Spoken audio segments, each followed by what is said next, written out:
For me, he's an artist. Yeah. Because he owns his style. Yeah. Regardless of the maybe trend. Maybe his design sometimes intersect with the trending design. Yeah. But for most, I think I have never seen his design to follow the Instagram trend. Of course not. He's the person that should define it. But do you think Andra Matin should be more data-driven?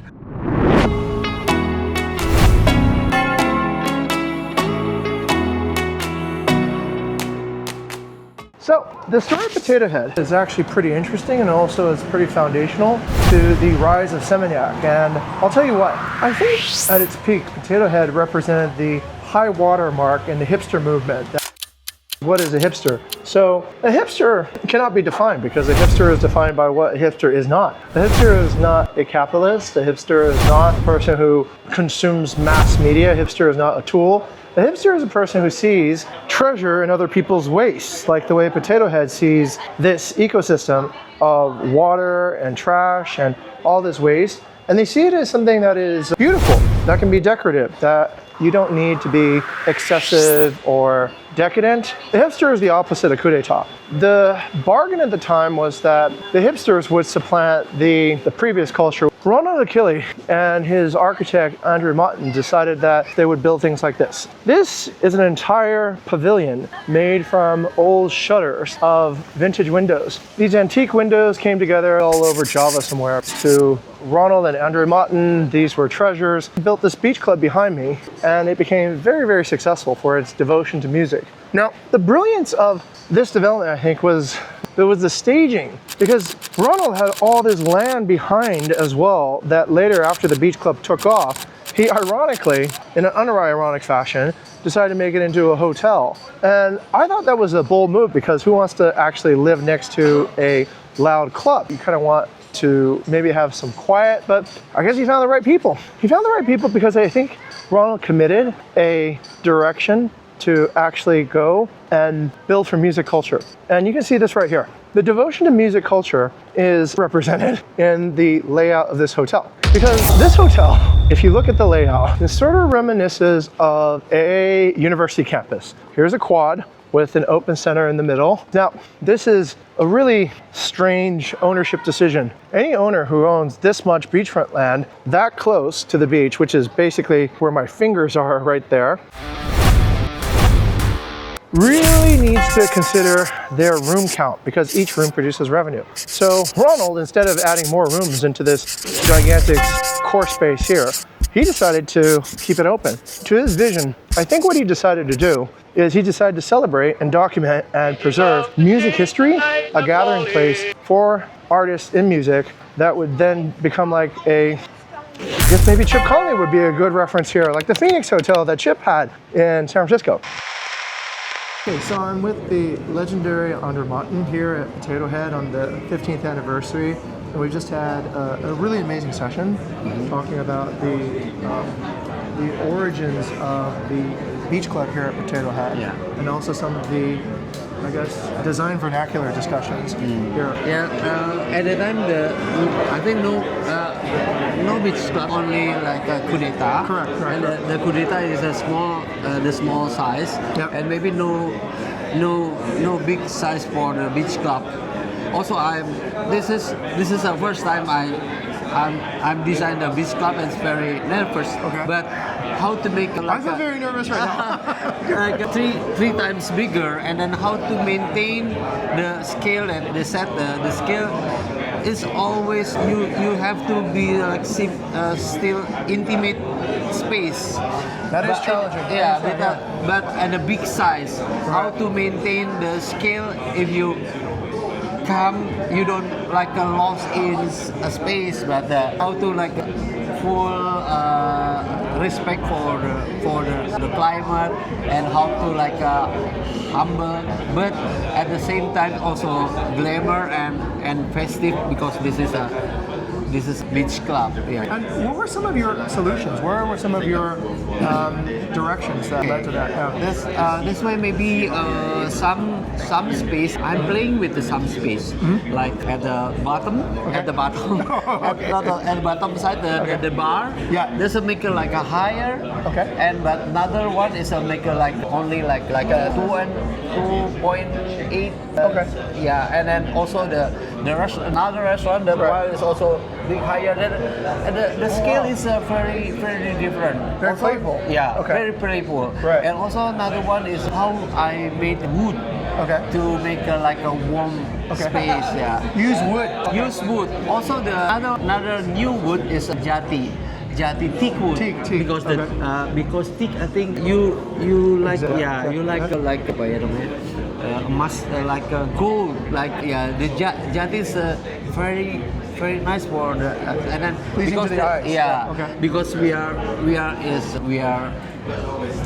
human being, we are natural, and then if you're near to the wood, and there's also the naturalness, feel like a close. Okay, you're removing some of the brutalist effects by adding warm tones through natural timber. Yeah. You're also creating different levels on the ground floor to create some variation so that you're reducing monotone by creating different interplays of height, tone. Okay, you're painting basically with space. Yeah, that's why maybe this is like a bit mixed between old and new, between traditional and modern, and between concrete and wood, and then all the mix make like one another like unexpected Interplay. That's why maybe that's why this has become, for me, it's like become interesting and playful. Were you surprised at the success of Potato Head when it first launched? Were you surprised that the public took it so well, that you hit the nail on the head in terms of where the design was going? Because if I remember correctly, during Seminyak at the time, the design was like C151, modern, minimalist. Did you anticipate that this would actually work, or was this a surprise to yourself as well that this approach was going to be so successful? Yeah, you asked me honest. I answer honestly. This is also a surprise to me. Genius. Because I think it's also collaboration with Ronald. First that I saw Ronald have a good taste. Okay, he's a hipster. And then I believe because a good taste, and then we can like a collaboration. And then I always said to everybody, so if you environment, you can like 1 + 1. Yes, not 3. 3. Not 2. That's why maybe this is like a good combination. So would you give Ronald credit for being the visionary here, or like, I know that's kind of contentious, but like, how did you share the vision with Ronald? What would you say was the point where his taste started inspiring you, or you inspired him? How would you divide that? For me, I think the both, and also especially in all the I'm design with Ronald. Ronald mostly part in interior, in how to make interior, and I make architecture. I'm like in a cold part.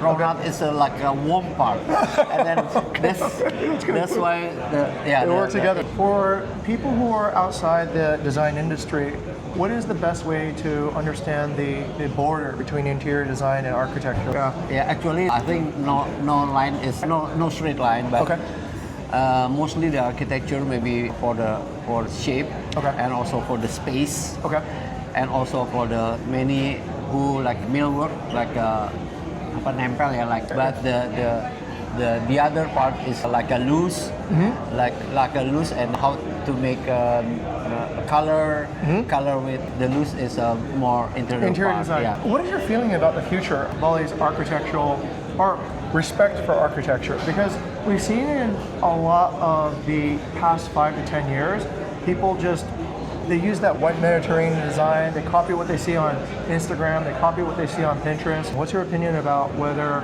architects can continue being incorporated into more of the spatial planning and the design for future homes and future projects in Bali? Yes. Bahasa Indonesia juga bisa. Oh, Bayu, come on in. This is my CTO here, Bayu. Okay, come on. He's tentang yang kalau di Bali harus bagaimana respect ya, how you respect the culture. Betul.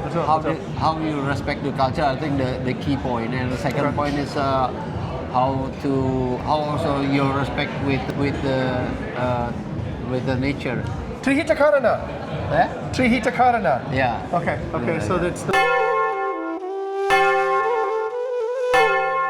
Balinese philosophy. Harmony with people, harmony with nature, harmony with the divine. Okay. Well, that's another person who believes that now. Good. Okay. Thank you, Pak Martin. I appreciate it so much. Terima kasih. Okay. Thank you too as well. Yes. Very appreciate it. Okay. So hopefully this deep dive in Seminyak has been enlightening and sheds a little bit of fresh air and insight to an otherwise very abstract idea. Many people go to follow culture, but occasionally we get originators that introduce a new approach, a new concept. And I would say communication channels have been evolving from billboards offline to websites, and finally now to social media and AI. This continued evolution will require new epochs of design leaders to really figure out what is the next greatest experience that we can create and build, bring people to Bali again. Stay tuned to watch the next episode as we explore different areas of Bali and examine the impact of culture and the local customs in terms of how it affects the return on investment that you're waiting for here in Bali. My name is Jing, and thank you for watching the Bali Business Review.